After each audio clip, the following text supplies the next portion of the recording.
السلام عليكم ورحمة الله تعالى وبركاته. بسم الله الرحمن الرحيم. الحمد لله رب العالمين، وأفضل الصلاة وأتم التسليم على سيدنا محمد وعلى آله وأصحابه أجمعين. اللهم علمنا ما ينفعنا وانفعنا بما علمتنا وزدنا علما وفقها في الدين برحمتك يا أرحم الراحمين. اللهم احفظنا من بين أيدينا ومن خلفنا وعن أيماننا وعن شمائلنا ومن فوقنا، ونعوذ بعظمتك أن نغتال من تحتنا برحمتك يا أرحم الراحمين. أيها الإخوة الكرام، نصيحة طبية مهمة، وهي خطورة كتم العطاس. أيها الإخوة الكرام،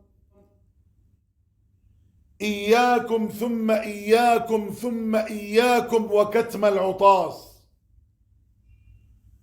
وإليكم هذه القصة للعبرة والاتعاظ، وهي قصة شاب أصيب بجلطة في المخ، أدى ذلك إلى شلل في شقه الأيمن مع فقده لعينه اليسرى. نسأل الله السلامة، نسأل الله أن يحفظنا من كل سوء.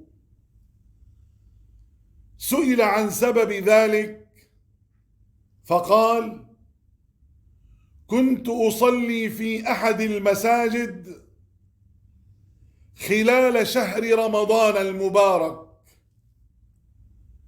وفي الركعة الأخيرة شعرت بعطسة، ومن خوفي أن أوذي المصلين بصوتها كتمتها في صدري بقوة. يقول: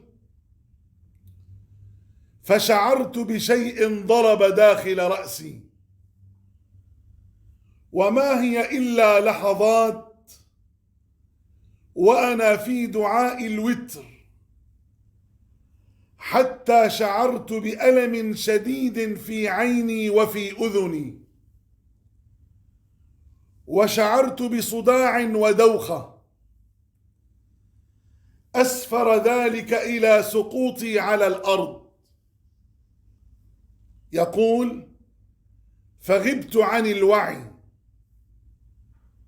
ثم فتحت عيناي، وإذا أنا في العناية المركزة داخل أحد المستشفيات، وقد أحيطت بي الأجهزة الطبية والمغذيات. فسألت الأطباء وقد اجتمعوا حولي حين سمعوا بإفاقتي، وأنا في حالة خوف وارتباك شديد. أين أنا؟ ومن متى وأنا هنا؟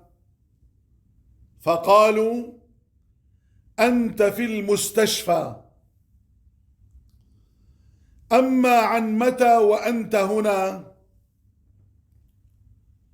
فإن لك 40 يوما في حالة غيبوبة تامة.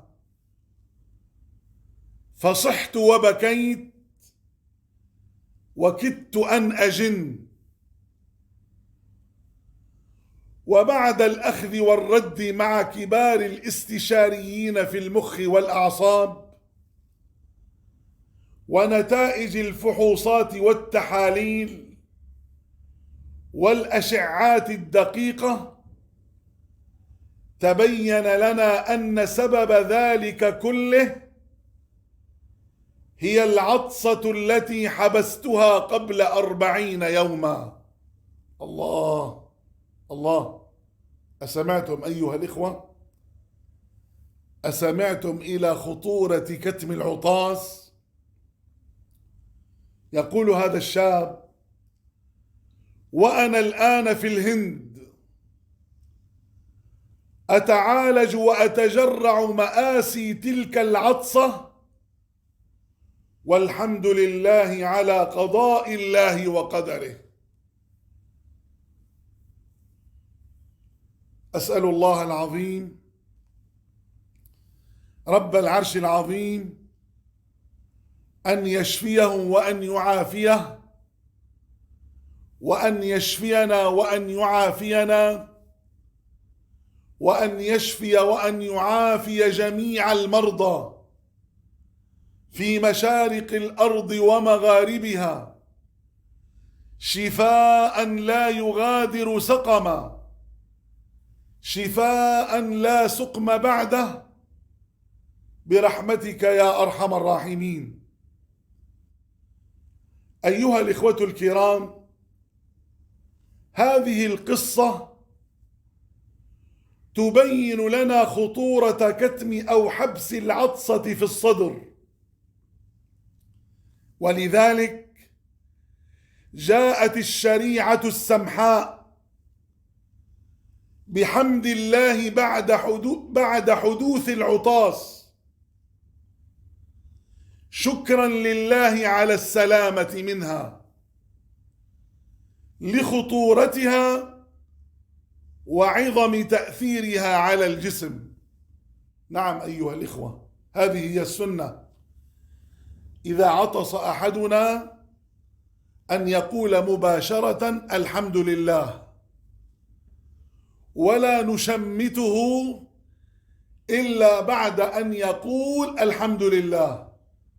نشمته أي نقول له يرحمك الله.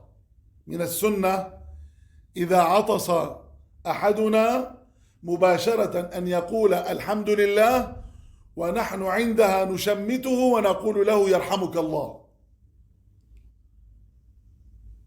أيها الإخوة الكرام، فالحذر الحذر من كتم العطاس داخل الصدر. وأتمنى من الجميع نشر هذا الكلام لتعم الفائدة، وليتعظ من اعتاد حبس العطاس في الصدر، وليعلم أنه خلال العطسة يتوقف الجسم بكامله، وحتى القلب يتوقف خلال العطسة ما يقارب من ثانية أو ثانيتين. فيا سبحان الله والحمد لله. أسمعتم أيها الإخوة إلى كرم الله لنا؟ وفي الختام أسأل الله العظيم رب العرش العظيم أن يحفظنا وإياكم وجميع المسلمين والمسلمات والمؤمنين والمؤمنات في مشارق الأرض ومغاربها من كل سوء وشر ومرض ومكروه وأذى، ومن كل عين ومس، ومن كل حاسد وحاقد، إنه ربنا سميع قريب مجيب للدعاء. آمين آمين آمين، والحمد لله رب العالمين، وصلى الله وسلم وبارك وعظم وأنعم على سيدنا محمد وعلى آله وأصحابه أجمعين. والسلام عليكم ورحمة الله تعالى وبركاته.